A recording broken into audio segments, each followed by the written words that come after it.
The time has finally come. We officially have the Way of Weight 11s.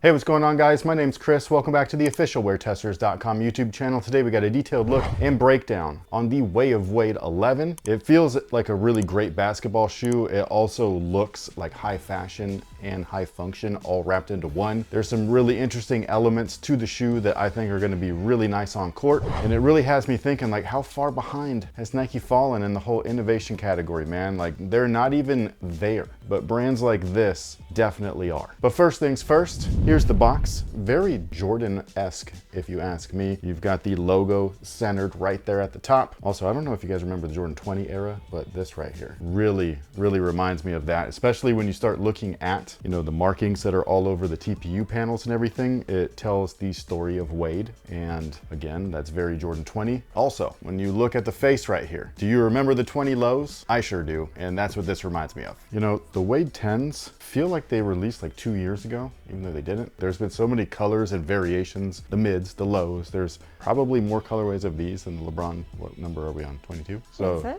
is it? I think so. 21, 20? No, we're about to be on the 22s. Okay. I've seen the 22s. Oh. I know. I don't know if you guys are gonna like them. We'll see. But anyways, this shoe feels like it's very old, but it's actually not. It's about a year old, and they've taken things from the Wade 10, they moved it over to the Wade 11, but they've refined them, and I think that it's great. One of the things that I've always thought was curious is just that the Wade 10 has been touted for the past year plus as the best basketball shoe. I would agree with that if it wasn't for one major flaw on the shoe, which actually came in the form of their carbon plate, and it was right there. It stops abruptly right underneath a strike zone, and so it negates the cushion there, and it makes it feel like it's just jamming something straight up your body, and it was awful. So these to me were unplayable. However, they had great performance features, the traction, the cushion, the materials, the fit, all of those things were awesome. It was just that one fatal flaw right there where I was like, yo, I can't play in this, man. It hurts. Maybe it's because I'm old, I'm not sure. All I know is that this shoe right here, they took what they learned from that shoe and they just really revamped it, and they've also added a lot of elements from super critical runners, which I think is a great move. So when we turn the shoe over and we look at the traction, it doesn't look like much of anything. In fact, it looks unimpressive. It's telling a story, again, the story of Wade, so very reminiscent of what the Air Jordan 20 did. Now they're calling the rubber GCU for ground control unit, and that is something that I think is really interesting because on their website, they're very specific that not only is the rubber going to be durable and resistant to wear, which I find very fascinating because everything is so thin, but they're really touting that this is an anti-slip outsole, and so far, based off of what I can feel, it feels like just that. Like, this stuff feels incredible. So when we go back and we look at things like radial traction or herringbone traction, are those things awesome? Yes. Do they save bad rubber compounds? Yes. So what you need is a mixture of both. You need a great pattern, or if you're lacking a great pattern, great rubber compound, and that's what this is right here. Now moving on up, we have a really interesting midsole setup. I think that this is probably the highlight of the shoe, and what you can see here is a full EVA foot frame carrier. So this thing wraps around from heel to toe. It looks really weird. I will honestly say, like, these look like hovercrafts on your feet. It's very jarring, but this is where that whole like high fashion and high function comes into play, where they're doing something where this shoe, I mean, at least from a profile view, is very elegant and damn near beautiful. You know what I mean? Like, when I look at this, I'm just like, those look sick. When I wear them and I look down at them, like, obviously I'm like, ooh, those very wide, you know what I mean? But performance-wise, I think that's gonna actually be a good thing. So again, the EVA carrier is a full foot frame carrier. So not only is there the actual cushion inside that, but the entire midsole is encasing your foot. On top of that, it's extra wide, like I was saying before, so even more ultimate stability. Like, when we talk about stability in basketball, Curry's usually top everything. This tops that. Wow. But mobility is also a key factor in this guy. So if you're like really looking at it from a front view, they're also rounded. They're not rounded to the point to where you feel tippy like an original Kyrie shoe, but just enough to where you feel like even though it's so wide, if you do happen to roll or move onto those sections of the footwear, it's going to be able to really like catch you and then allow you to move back into whatever natural motion you have. And then inside of that EVA foot frame is a full length Boom midsole. So Boom is something that we've been seeing from the Wade brand for a hot minute now. It's inside of these. It feels super bouncy. Inside of these, it's not quite as bouncy. Again, it's kind of like encased in all of this EVA foam. The EVA though is very soft and very forgiving, so it's not like it's not allowing it to really move. I think it's just a little bit thinner than what we saw previously in the Wade 10s. But the most interesting thing is actually the carbon fiber placement. So we still have a full-length carbon fiber plate inside the shoe, and it does not look like this, thank goodness, but it is solid at the midfoot. But what they've done is they've opened up the forefoot and the heel and everything. So there's like one continuous plate. Kind of reminds me of what Adidas does with their infinity plates, where it's like a big like figure eight and everything, but it's more solid in the middle. That way you have ultimate torsion rigidity, but you still have lots of range of motion and flex in the forefoot, and then a lot of snapback as well. So it's going to make it feel like it's propelling you. Whether it is or isn't, I'm not sure. I mean, obviously carbon fiber snaps back into place, but I do think it's a feeling and less of an action, or like a reaction. You guys know what I'm trying to say, right? It's like a placebo. But anyways, like I was saying, it's very thick and sturdy in the midfoot, and then it's a full-on kind of circle in the heel and circle in the forefoot. It's open in the middle of those two things. So it's allowing you to still move inside the shoe, but still have that snapback that you like with carbon fiber and everything like that. It's very cool, and on top of that, the coolest part is that it's sandwiched in between the boom midsole. So this is something that we've seen in the super runners or the super critical running shoes, where they're really crazy, like high stack height, really thick midsoles. They're kind of like featured in all brands. The one difference is that there is a massive heel to toe drop in a runner, and so those are really like a big spring plate. Now in this shoe, it's not quite like that. You have more of a neutral ride because it's basketball. There's still a heel to toe drop, but it's not anywhere near as drastic as what it would be in a runner. But implementing it in between the boom like that is really going to activate whatever properties the carbon fiber plate already has. Now the materials are really interesting because it reminds me of those EQLZs that we just tested a little while back, where you have textiles and leathers all together. They kind of give off that vibe too, you know what I mean? Like that two-tone look, kind of a little hardened-ish, if you will. I want to throw the AE1 in there as well.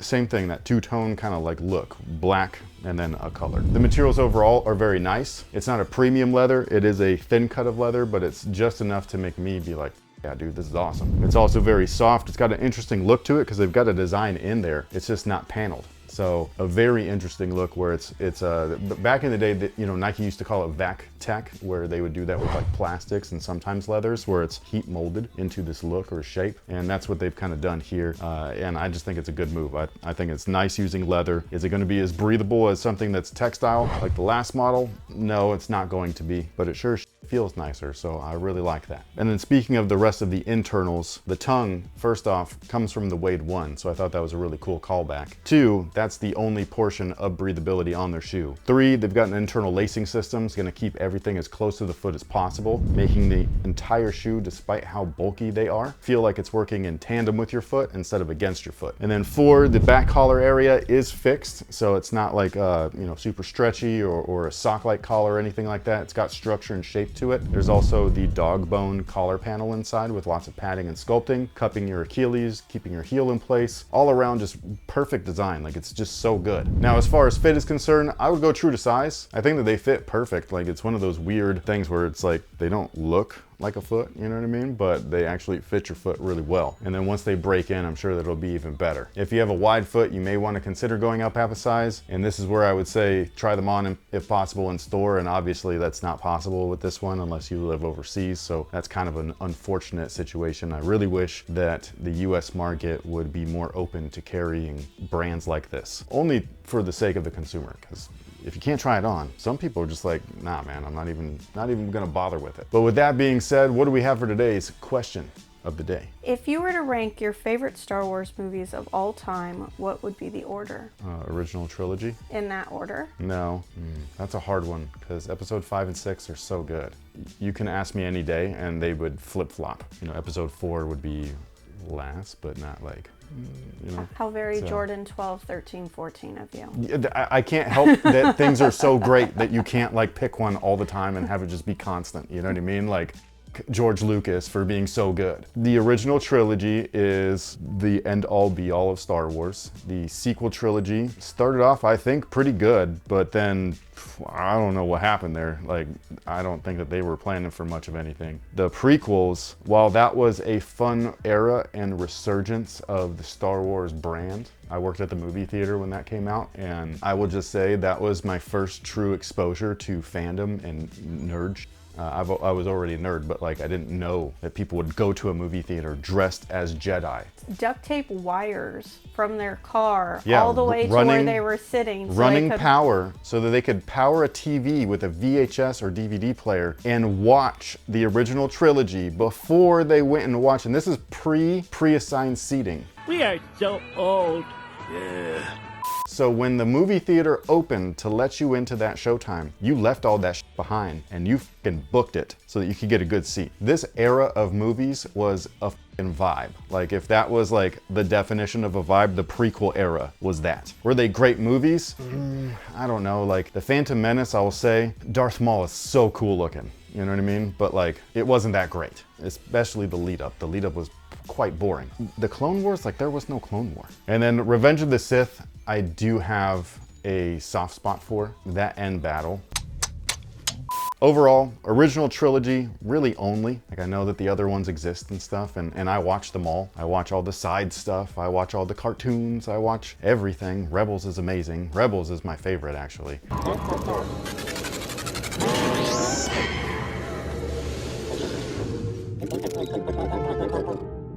Should have seen that coming. But sound off below and let us know what you think in the comment section. Do you agree with my assessment of Star Wars overall? Is Rebels underrated? I say yes. Kanan is one of my favorite Jedi, if not my favorite Jedi. And Chopper is the best droid. I don't give a f what anybody says. But also let us know what you think about the Wade 11s. I think that this is a pure upgrade from the last model, and with so many people loving the last model, I'm really excited to see what people think about these. And then give me some time to put these things out on court. We don't half-ass anything here just for some views. So we're gonna really test these things and we'll give you a real performance review soon enough. So thank you guys for being patient. Thank you guys for hanging out with us. We really appreciate it. We will catch you guys on the next one. So until then, y'all have a good one.